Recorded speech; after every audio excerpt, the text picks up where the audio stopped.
This is Valley View News. The Pan-African Film Festival in Los Angeles showcased movies, art, and music in honor of Black History Month. Los Angeles has banned plastic bags in grocery stores to reduce waste in the city. Rancho Feeding Corporation has recalled over 8 million pounds of beef after being declared unhealthy for humans. Hello, welcome to Valley View News. I'm Hector Mejia. And I'm Sarah Muirhead. The Copenhagen Zoo has slaughtered a healthy giraffe in a controversial action recommended by the European Association of Zoos and Aquaria. The 2-year-old male giraffe named Marius was killed, and its meat was fed to the lions at the zoo. Visitors were invited to watch the giraffe being dissected. The zoo's actions triggered a wave of protests and opened debate about the conditions of zoo animals. Officials say Copenhagen Zoo turned down an offer from an individual who wanted to buy Marius for $500,000. Rules prohibit zoos from selling animals to anyone outside the organization.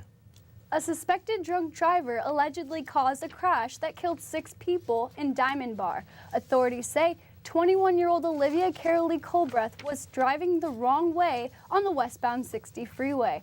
Colbreth's car collided head-on with an SUV, causing several other collisions. The California Highway Patrol says 3 women and 1 man were ejected from their cars.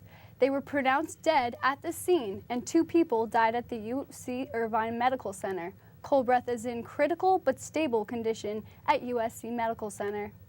A meat recall of 8.7 million pounds of beef has been made from Rancho Feeding Corporation. The United States Department of Agriculture's Food Safety and Inspection Service has announced the meat product came from diseased animals that were not properly inspected. The action is an expansion of the recall announced January 13th, when 40,000 pounds of Rancho Feeding Corporation's products were also recalled. The recall includes beef, cheeks, lips, livers, feet, and tongues sold in boxes that are 20 pounds and larger. The meat was declared unfit for human food. The agency says there has not been any reported illnesses so far.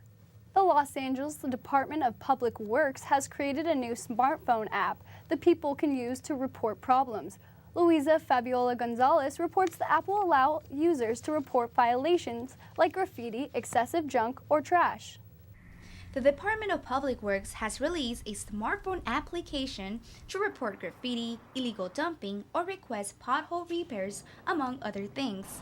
The new mobile app is called The Works. It has been expanded to connect users to the Department of Parks and Recreation, Public Health, and Regional Planning. We want to be accessible to the public, and we want to make sure that our customers' needs are taken care of. So the app is a great tool for that. You can report all kinds of issues with just the touch of a finger. This is going to be faster to replace the potholes because it does damage your car. You can even fall when you're walking on the streets. So if it's faster without having to wait for somebody to come on the phone, yeah, I would use it. iPhone and Android users will be able to submit a detailed description of an issue, attach related photos, and provide contact information for additional follow-up. I would use that because it makes it easier than calling someone and being put on hold for 20 minutes or whatever it may be, and then they don't even solve the problem for another week or so. And with the app, you can track the progress and see whether or not they're going to do it anytime soon. I think it's a very wonderful idea that anybody who sees things that is bad for our community, we should report it. Illegal dumping is a big issue in LA County, so if you see that anywhere, you can report it, take a picture, send it to us, and we'll take care of that. Using GPS technology, the app determines the location of the appropriate agency. If the service is outside the county's jurisdiction, the app will forward the request for further investigation. In Los Angeles, I'm Luisa Fabiola Gonzalez, Valley View News. Efforts continue to locate an American world traveler who was assumed to be missing in Mexico. In early December, Harry DeVere set off to travel from New York to Latin America. He has not been in contact with friends or his family since January 23rd. It was last announced that DeVere checked out of a bed and breakfast in the southwestern state of Michoacán. Vigilante self-defense groups have battled drug cartels in numerous communities there. DeVere's mother gave an emotional statement hoping for her son's safe return. I'm hoping for anyone who has a connection in Mexico to that area to tell people to be on the lookout for my son, my beloved son. A Facebook page titled Help Find Harry has been made by DeVere's friends and relatives. A U.S. federal judge may sentence a Mexican citizen for the 2010 killing of Border Patrol agent Brian Terry. Manuel Osorio Arianes pled guilty in 2012 for being a part of a group of gunmen involved in a shootout with Terry and 3 other agents. The officers discovered Arianes carrying bullets which were traced to the operation called Fast and Furious. The U.S. operation hoped to track illegal weapons across the border, but some guns mistakenly ended up being used by Mexican cartels. Since the investigation, federal officials linked to the operation have stepped down. A United Nations envoy met for a second round of peace talks with Syria's government and opposition representatives. The talks come after the government agreed to a truce, allowing hundreds of civilians to leave Homs after gunfire erupted. In order to end Syria's conflict, the opposition is demanding the removal of President Bashar al-Assad. According to the UN's World Food Program, there are about 250,000 people who have been cut off from humanitarian aid. More than 100,000 people have been killed, creating a major humanitarian crisis within Syria and its neighbors. The French Foreign Ministry said France and other countries would present a resolution to call for a greater humanitarian aid access for Syria. Same-sex marriages in the U.S. will get equal benefits and services through a new government expansion. Those services would include bankruptcies, prison visits, and survivor benefits. This policy will be included in 34 states where the same-sex marriage is not legal. Attorney General Eric Holder says the federal government will now be recognizing same-sex marriages at its greatest extent. Your food market may soon refuse to give you plastic bags for your groceries. Los Angeles has banned the bags to reduce the environmental problems they cause. Here's Alicia McCoy with the story. Shoppers no longer have the option of paper or plastic. Los Angeles now joins 90 other cities and counties that have banned the use of plastic bags. Grocery stores like Food for Less that have a gross annual sale of over $2 million or with at least 10,000 square feet of retail space are the first targeted areas. Local shoppers are now required to bring their own reusable bags or pay 10 cents for paper bags. Tyrone Williams says having reusable bags creates a smoother shopping process. If you buy more bags than you need, then you can always bring those same bags back. You ain't gonna be holding up the line for somebody else, for you to go back to the cash register and say, hey, listen, I'm short on bags, let me get some more. Williams says it's easier for him to leave the bags in his car and simply keep his groceries in his basket and bag them when he gets to his car. So this works out for me. The ban on plastic bags began at the beginning of the year. While its purpose is to help control pollution and save cities money, some people just don't like it. I think that we ought to be able to have plastic bags as long as people didn't throw them in the trash throw them on the street and the river. That's the problem. The fact is that we can use plastic bags in any number of different ways. It's a love-hate kind of situation because I know it's better for the ozone and everything, but I get frustrated when I leave my bags and I'm like, hey, I need to, I need this stuff, so it's frustrating. According to an environmental report conducted by the city, about 2 million plastic bags are used a year. With this ban in place, the city hopes to eliminate plastic bag buildup in oceans and protect our communities. The ban is expected to expand to smaller markets and groceries in July 2014. In North Hills, I'm Alicia McCoy, Valley View News. The new Black Panthers in Florida protested at the courthouse during the trial of a man who shot and killed a black teenager. Michael David Dunn is charged with first-degree murder for the death of 17-year-old Jordan Davis. Protesters say they were there to make sure justice is served. Dunn is accused of firing at a car outside a gas station during a dispute with Davis and his friend over loud music. The case has received intense scrutiny because Dunn is white and his victim is black. Dunn is expected to use Florida's Stand Your Ground law, which gives the right to use deadly force in a dangerous situation. A Tennessee couple faces murder charges for allegedly killing a child by making her drink large amounts of water and grape soda. Randall Vaughn and his wife Mary have been charged with first-degree murder and 2 counts of aggravated child abuse. Authorities say 5-year-old Alexa Lindboom was being punished for taking 1 or 2 grape drinks that belonged to her stepmother. She was force-fed so much liquid it caused her brain to swell. The couple is currently being held on a $500,000 bond. The trial is scheduled to start in October. A new coffee shop in Los Feliz is brewing some controversy. The new cafe opened its doors and has many scratching their heads. The shop that calls itself Dumb Starbucks is identical to the global coffee company Starbucks, except everything in it has the word dumb in front of it. Even the drinks are similar to those offered by the regular coffee house. The owner, Nathan Fielder, host of Comedy Central's Nathan For You, opened this door as a front for his show. Since identifying himself as the owner, he has been given a foreclosure notice from the Los Angeles Health Department for operating a business without a public health permit. A flyer that appears right outside the door reads, "The shop is actually an art gallery and the coffee is considered the art." Dumb Starbucks says the coffee house is completely legal under the parody law. The law says certain parodies of trademarks may be permissible, only if it's not too directly tied to the commercial use. The cafe had long lines, particularly for the free coffee it offered. The Seattle-based coffee giant has confirmed it is aware of the store and is looking into the matter. Coming up in sports, we'll take a look at the first weekend of the Winter Olympics. We'll also have recent NFL and MLB controversies. Carlos Herrera has more after this short message. A boy born in Joplin, Missouri was fascinated by anything with wheels and a motor. The odds of him winning both the Daytona 500 and the Brickyard 400 in the same year? 1 in 195 million. The odds of a child being diagnosed with autism? 1 in 88. I'm Jamie McMurray, and my niece has autism.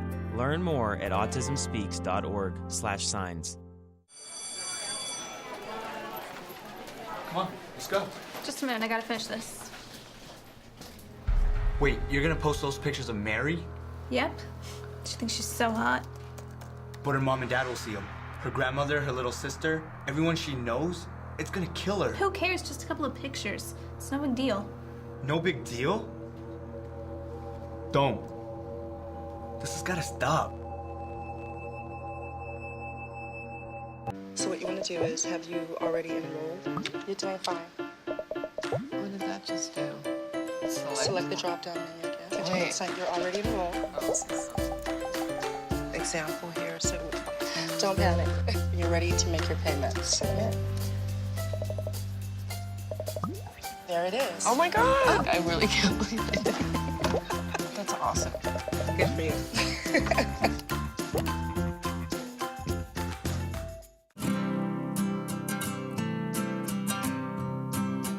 Every day across America, excess food is gathered by a network of good people at local food banks, giving hope to millions of children who struggle with hunger. They've earned their wings, and you can too. Together, we can solve child hunger. Support Feeding America and your local food bank at feedingamerica.org. Hey Carlos, tell us who's bringing home those Olympic medals this year. Well, star American snowboarder Sage Kotzenberg didn't hold anything back when he won the gold medal in the slopestyle event. The United States is off to a good start, bringing home 5 medals, including 2 golds in the first few days of competition. Snowboarder Sage Kotzenberg received USA's first gold medal for the slopestyle event after landing a trick he invented. Downhill skier Julia Mancuso lived up to her reputation as a big event racer by earning a bronze medal in the super combined. Mancuso now joins Apollo Ono and Bonnie Blair as the only American Winter Olympians to win individual medals at 3 different games. The 2014 Games marked the first time team figure skating was held as an event for the Winter Olympics. Host nation Russia became the first to receive gold for this event, beating out Canada and the U.S. Canada, Holland, and Norway lead the medal count with 7 medalists. Missouri defensive end and 2014 NFL draft prospect Michael Sam has announced he's gay. The 24-year-old graduate says he understands how important this is and wants to tell his story his way. The New York Times says Sam first told 2 of his Missouri teammates a year ago before announcing it to the players during a team-building exercise. Many observers say that the news should not affect his draft prospects. After the news release, Sam took to Twitter, thanking everyone for their support and encouragement. Sports enthusiasts had something to discuss in the world of football today about Michael Sam. It's a good step for the homosexual community. You know, they have a lot of discrimination coming their way, so it's nice to see somebody break the mold and take that first step. I don't think, because in like culturally wise, I don't like it because I'm from a different culture. I don't know the U.S. culture, you know, so. Okay, the football player's sexual preference should not matter in the draft pick. It should be about his performance on the field and how he can be a good thing for any NFL team. That is irrelevant to what craft they're in. Sports and personal life don't go hand in hand. As a huge football fan, I think it's cool. I guess I'm just a little nervous about his safekeeping because I know the way the football locker room can get in there. You know, it's about time we have a openly gay football player. I think there's a lot of not like a majority, but I think there's a lot of gay athletes that are just afraid to come out because of the whole locker room culture. So I think it's good. Valley View News reporter Luisa Fabiola Gonzalez talked to Cal State Northridge sociology professor James Elias about how sexual orientation is becoming more and more accepted among athletes. We've had gay athletes in every field. It's just that at this point in our society, we're having people feel that it's time to accept people and their sexuality, because it doesn't make a bit of difference in terms of their ability to achieve. Why do you think he chose now to come out? Well, I think he felt that he is a good enough player to be in the NFL, and that he wants to be in the NFL as who he is. Yankees player Alex Rodriguez has decided to drop his lawsuit against Major League Commissioner Bud Selig and the Players Union. Last year, Rodriguez was suspended for violating MLB's drug agreement. Rodriguez was accused of using several banned substances while at the anti-aging clinic Biogenesis. Rodriguez is suspended for the entire 2014 season as well as postseason. Some people are sticking to their New Year's resolution by staying fit through boot camp workouts in the Northridge area. Simone Braithwaite has more on the subject. This is the sound of a group of people getting ready to work out.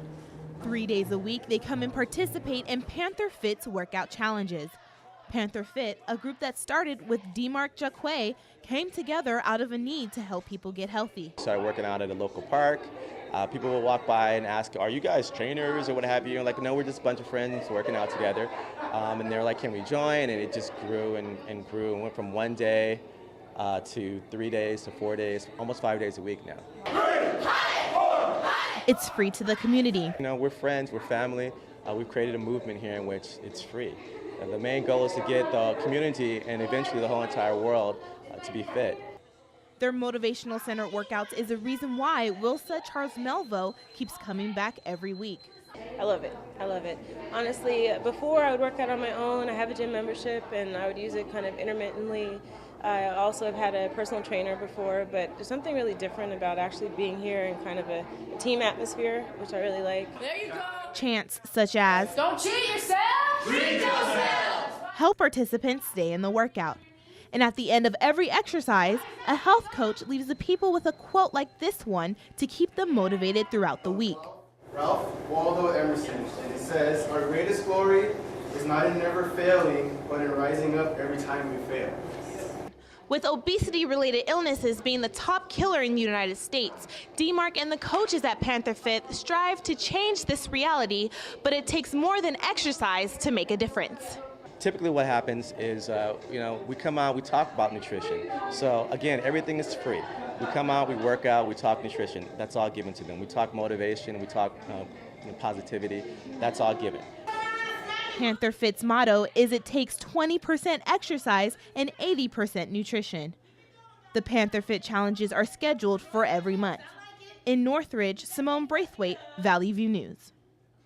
Social media and email users in Brazil are now being watched by their government. Brazilian security forces are using undercover agents to monitor their outlets against violent anti-government protesters. The protesters are threatening to disrupt this summer's World Cup. Although demonstrations have been smaller than those last June, they still have resulted in vandalism of banks and other targets in major cities. Authorities are also using advanced technology to track the computers of violent protesters to identify leaders and observe their activities. Back to you guys. Coming up in entertainment, we'll tell you what television show just got X'd out. We also have the latest on Jimmy Fallon's gig upgrade. Rachel Spancitelli with more after this short break. Really?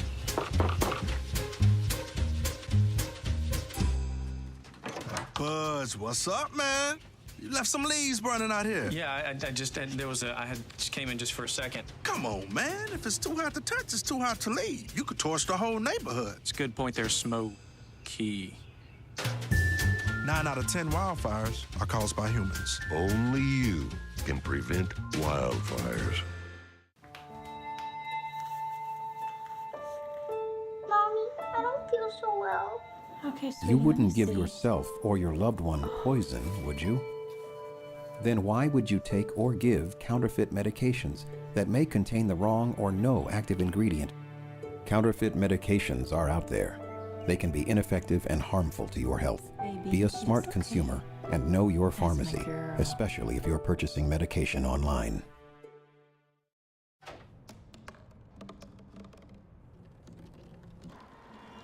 Everybody has a dream.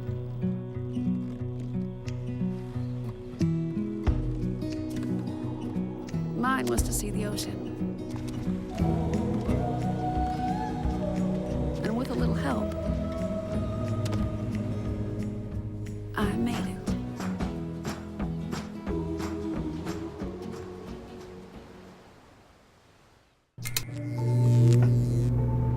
Traditional light bulbs actually generate 9 times more heat than light. Let's switch to Energy Star light bulbs and stop burning through cash. Saving energy saves you money. Rachel, so what television show is getting the X? Well, Hector, the X Factor has been canceled by Fox executives who say the show will not be returning for a 4th season. The show was a hit in 2011 when it first aired. Ratings have not been able to keep up with the competing shows like The Voice and American Idol. Creator of the X Factor, Simon Cowell, says he will continue to judge the show in the UK, where it will be returning for another season. After 22 years of hosting NBC's Tonight Show, Jay Leno is saying goodbye for the 2nd and final time. Leno first became a host in 1992 when he took over for Johnny Carson, and now he will be handing it off to Jimmy Fallon. The show is relocating from Los Angeles to New York City and causing a loss of more than 150 jobs. Leno took his final bow and ended the show by saying, "I've had a great time. It's the greatest job in the world." The 22nd Pan-African Film Festival took place in the community of Baldwin Hills. Evan Robinson has the story. February is Black History Month, and the Pan-African Film Festival is not only showcasing films, but it is highlighting African arts, culture with music and dance. The films being premiered in the festival include feature films, shorts, and documentaries.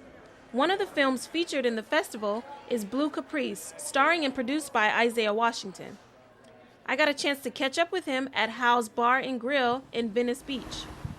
Blue Caprice is a film inspired by the events that led to the 2002 sniper attacks in Washington, D.C.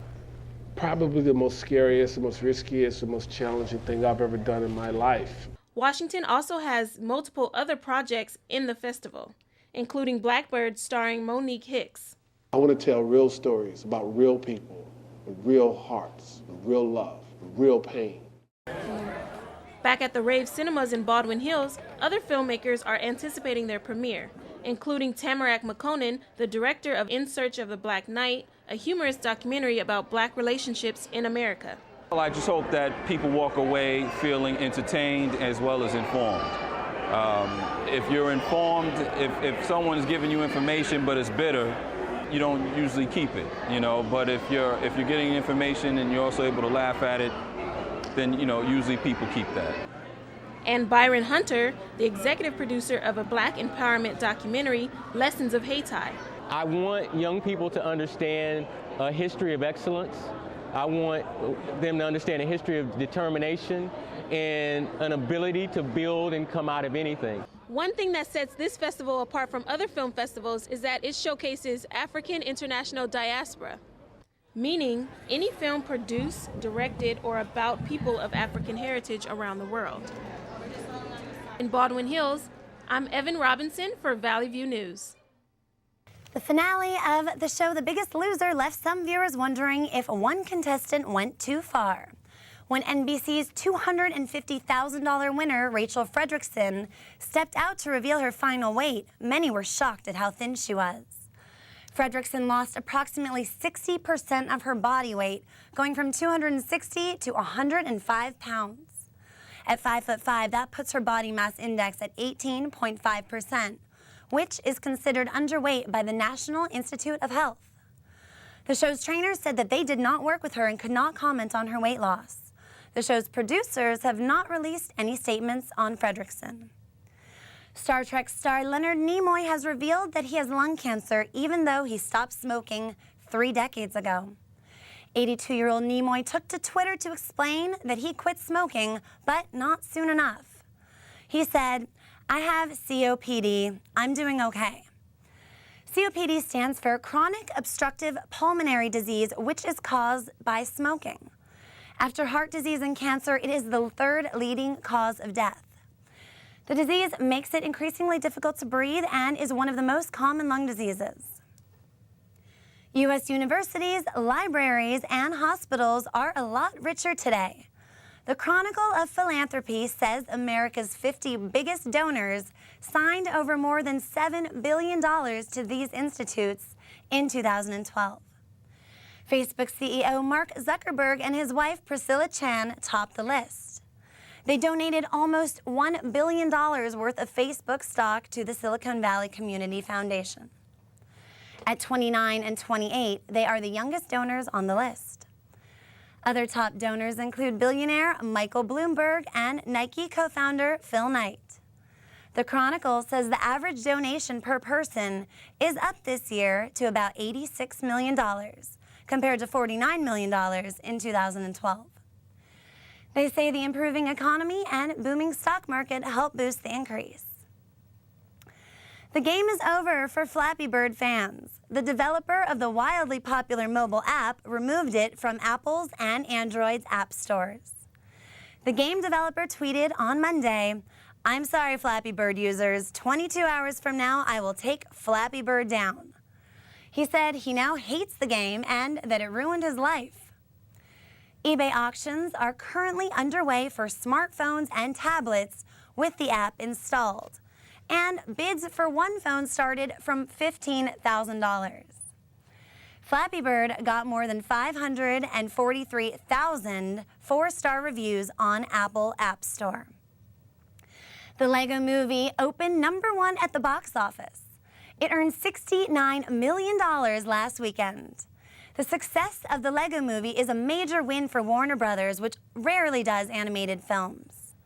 The studio financed the film for less than $70 million. The George Clooney film, The Monuments Men, came in second, and the World War II movie earned a much lower $22.7 million. That's all for entertainment this week. Back to you, Hector. That's it for this edition of Valley View News. I'm Hector Mejia. And I'm Sarah Muirhead. Have a great week.